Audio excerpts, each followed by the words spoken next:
Hi, I'm Dr. David McDonald. For those of you that don't know me, that may be new to the WSU School of Music, I teach music composition, theory, and technology in the School of Music. And I wanted to make a quick video to kind of walk you through some of the technology recommendations we have going into the fall 2020 semester. I want to make this video now for a few different reasons. First of all, it's kind of a bummer, but there's a lot of uncertainty going into next fall. I'm still really excited to work with all of my students in the fall, but I don't know in what format that's going to be. And a lot of things could change between now when I'm recording this at the end of May and August when everyone comes in to start the semester. And so we want to make sure that everybody is really well equipped to succeed regardless of whether we're on campus or online in the fall. And so here's some technology recommendations that we have that are going to put you in the best position to succeed.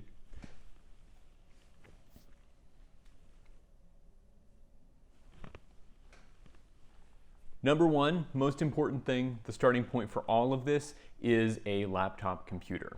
So this is, I should say, a College of Fine Arts requirement that all students in all of the majors in all of the schools within the College of Fine Arts has a laptop. Now that laptop needs to be a Mac or Windows laptop.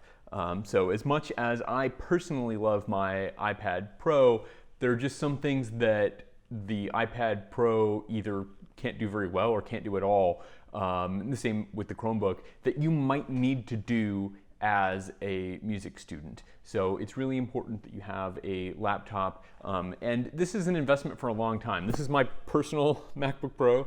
I've been nursing this thing along for 7 years and counting, and it's going great. So it's important to start there.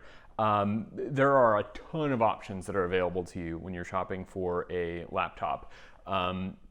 The kind of main recommendations that we would start with is you want to get a computer that has probably at least 8 gigabytes of RAM and probably around 500 gigabytes or more of storage. And that is going to hopefully let this be a machine that you can use for years and years to come for the rest of your degree program and hopefully for some time after that as well. Any processor on any computer that you buy within the last few years, an Intel or an AMD or whatever processor that's relatively recent, that's going to come on a computer that has those other requirements, 8 gigabytes of memory and 500 gigabytes or more of storage, it's probably going to be more than capable of the things that you need to do as a music student. Next is a microphone. So a microphone is a really useful tool for a lot of things. It's a way that you can record yourself. It's also a way that you can, in a pinch, if we need to have a lesson or a meeting or something online, you can share what you're working on remotely, either through a recording or through some kind of live video or audio interface. So there are a few different recommendations that we have for that. One recommendation, and this is the one that I think is probably the most useful for the most students, is a Zoom H1N handy recorder. So this is a Zoom H4N, which is a little bit bulkier and bigger. But what this thing is a little, well, like I said, a handy recorder. This is a thing that I can take with me anywhere I go without a computer and make a recording. Now, what's really cool about it is that I can also plug it into a laptop computer over USB, and it will work as a microphone directly with that computer so that you can have a call over FaceTime or Zoom or whatever and use these really good microphones. These are really good microphones that come on this thing. They'll pick up all different kinds of sounds from all different kinds of instruments and voices. So I really like this thing. The one that we're recommending is smaller and lighter than this, so it's easier to carry around, and it's about half the price of this thing. So that's the Zoom H1N handy recorder. That's where I would start. If you want something that is a little bit more like what you have in mind when you think the word microphone, the other recommendation that we have is the Audio-Technica ATR 2100X. I know. It's a great name, really rolls off the tongue, really sticks in your memory. But it looks a little bit like this. This is the slightly older model. The modern ones are black instead of silver. I've had this one for a long time. It will serve you for a long time. It's gonna be great. This is cool for a lot of different things. One thing that it does differently than the other one, rather than trying to be really ambitious and pick up all of the different sounds in the room, this is really good at off-axis rejection. So if you're not pointing directly at it, it won't sound as clearly. And the nice thing about that is it's really good at eliminating noise. If you ever need to record or talk to somebody in a noisy environment, and most of us, I live in an apartment, I don't have a lot of control over what my neighbors are doing right now. Hopefully they're not ruining this recording, but this is really good for that. Another really nice thing about this particular microphone is that this is really flexible. So you can plug it into a computer over USB directly and use it to record or talk to someone live. But then if you're ever in a situation where you need to use this microphone in conjunction with some other professional audio gear, there's also an XLR connector here on the bottom. That's this big thing with the 3 prongs down here at the bottom. That XLR connector is the same thing that any standard microphone is going to use. So if you ever need to plug this into a mixing board or any other pro audio gear, you can do that. Or again, you can plug it directly into your computer and not use any other gizmos. So that's the Audio-Technica microphone. So these cost around the same, and they have kind of similar properties, and hopefully my descriptions of them will kind of help you decide which one suits you the best. The next thing on our list now is the last piece of hardware on the list, and that is some kind of USB MIDI keyboard. This is mine. I've had this for long enough that the formerly white plastic is now yellow, which is delightful and slightly gross. I assure you it's, well, I was going to say I assure you it's clean. It's mostly clean. It's a little dusty. But it's been with me for a long time. And these kinds of things will be with you for a long time. You can see that this is not a full-size piano keyboard. This is a 49-key keyboard, and that's kind of about as small as I would recommend for most of the things that you would want to do with it as a music student.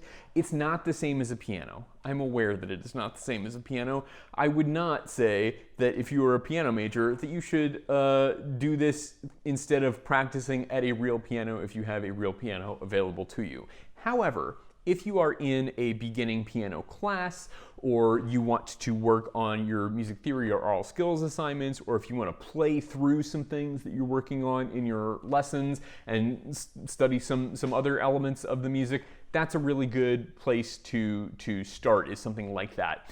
M-Audio is a good brand. That's the brand of the one that I was just holding up to you.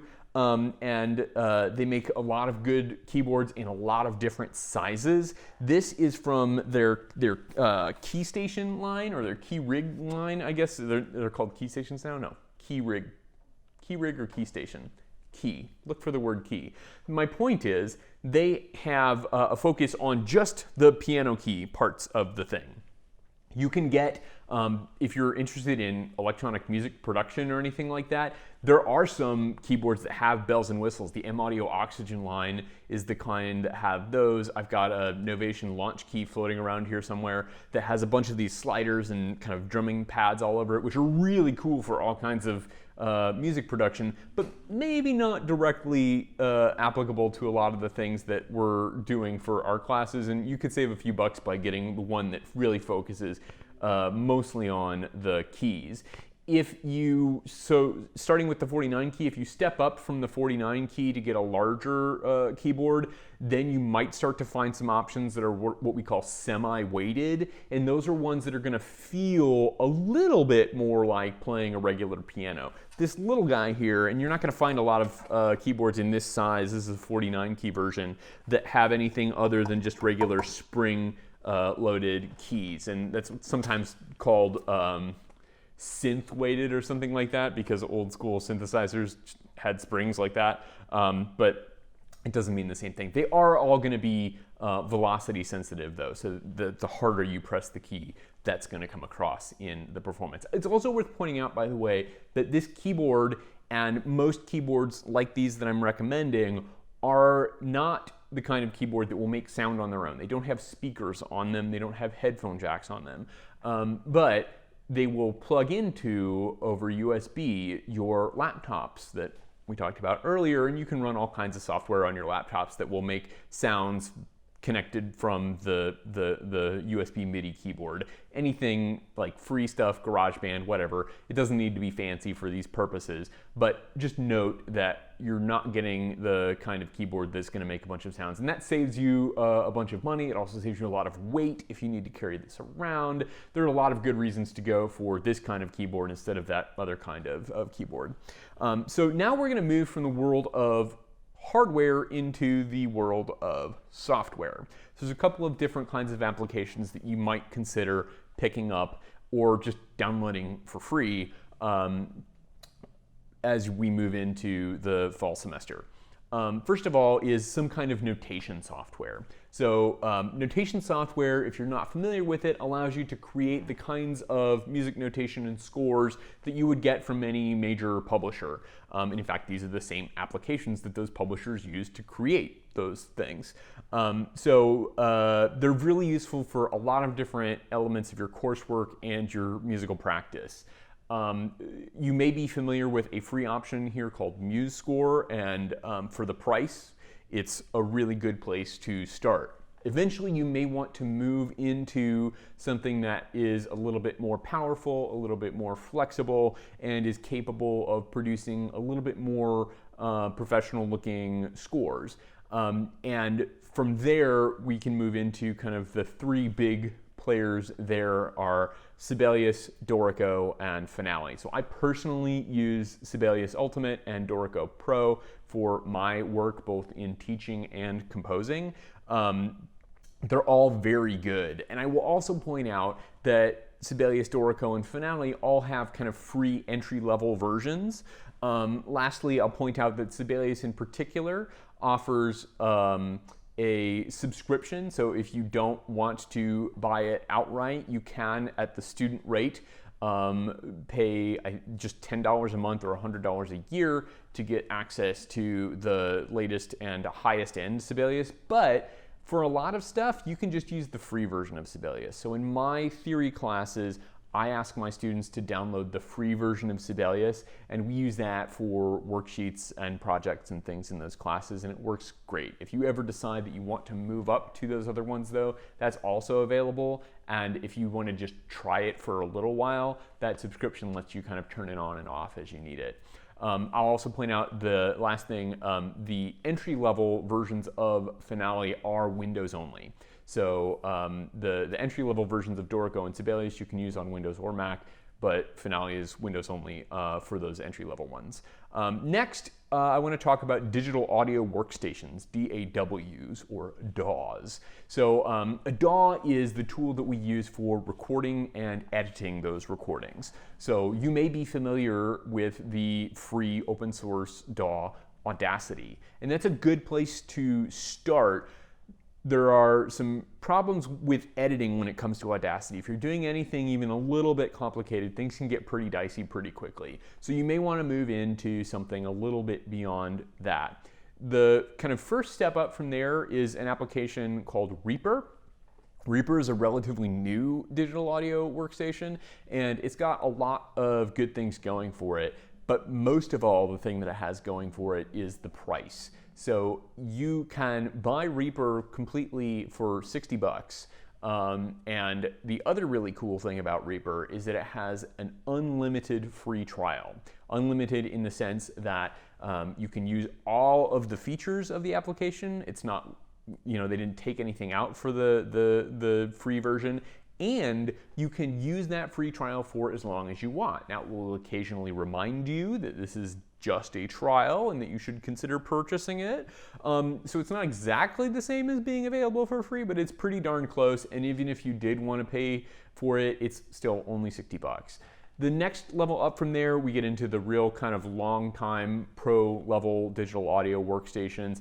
I'll just mention a couple of them, though there are a ton that you could choose from. The one that I mostly use is Logic Pro 10. The other kind of pro digital audio workstation that you'll find throughout tons of recording studios throughout the world is Pro Tools, made by the same company that makes Sibelius, by the way.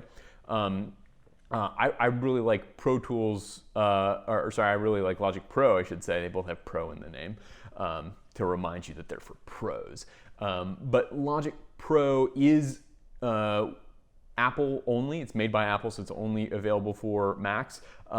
It is $200, which is a lot, but it's a lot less than a lot of similar applications. And I'll point out that if that's the route that you want to go and you have a Mac, Apple offers what they call the Pro Apps for Education bundle. If you just Google it, you'll find it. Pro Apps for Education. And it is the same price as Logic by itself, but it bundles in Final Cut Pro for editing video and a few other applications for that same price of $199. It's a really good deal if you're interested in going that route. You don't have to. You can stick with the free stuff for a long, long time. I'll also point out that Pro Tools, just like Sibelius, has a free kind of stripped down entry-level version that doesn't have quite as many features that you can also use for as long as you want. It's called Pro Tools First, just like Sibelius First. And you can eventually, if you want, step all the way up to Pro Tools Ultimate, just like Sibelius Ultimate. And just like Sibelius, you can turn on and off that subscription, which at the education rate is also $10 a month or $99 a year. So that's a pretty good deal if you want to play around with those really high-end professional tools. So for the software, you can start with any of those three options and move up as you need. And when you're looking at your budget, though, and I know like this is like I've just like talked about so many dollars just flying out of bank accounts. Don't freak out. It's going to be okay. These are things that are not just for this semester, just for this year. These are things that you'll be able to use and skills that you'll be able to develop and apply to a lot of different computers and a lot of different technology and a lot of different tools over the rest of your career. So that's a really important place to start. But when you're looking at your budget, start with the hardware. Start with the hardware because you can always start with the free software and kind of grow up from there. There's not a free version that you can kind of upgrade from of your laptop or your microphone. So start with the laptop and then work out from there. Then go to one of the microphone options that we talked about, one of the MIDI keyboard options that we talked about. Just a quick note, I'm interrupting myself here. I'm editing this and I realize I forgot to say something that I want to make sure I say here. Just so you know, there's been a little bit of a run on some of these things on Amazon because people are looking for things to occupy their time when they're stuck at home. So you may have a tricky time finding stuff there, and you may not want to shop at Amazon anyway for all sorts of reasons. There are plenty of places you can look for any of these things that I mentioned, but I wanted to just mention a few kind of reputable online places if that's how you're shopping. So if you can't find microphones or keyboards on Amazon, you might want to look at musiciansfriends.com. Sweetwater.com is a really good one. And even though it doesn't seem like by the name it would be a music place, BH Photo Video, B&H Photo is a really good place to look for all of these things as well. So if you can't find it on Amazon, or if you just want to make sure that you're not being like kind of price gouged on Amazon, which is a common thing right now, just check some of these other places to make sure. And those are places that you'll usually get a pretty good deal, at least as good if not better than you'd find on Amazon. So anyway, just wanted to stick that in there. Back to past me.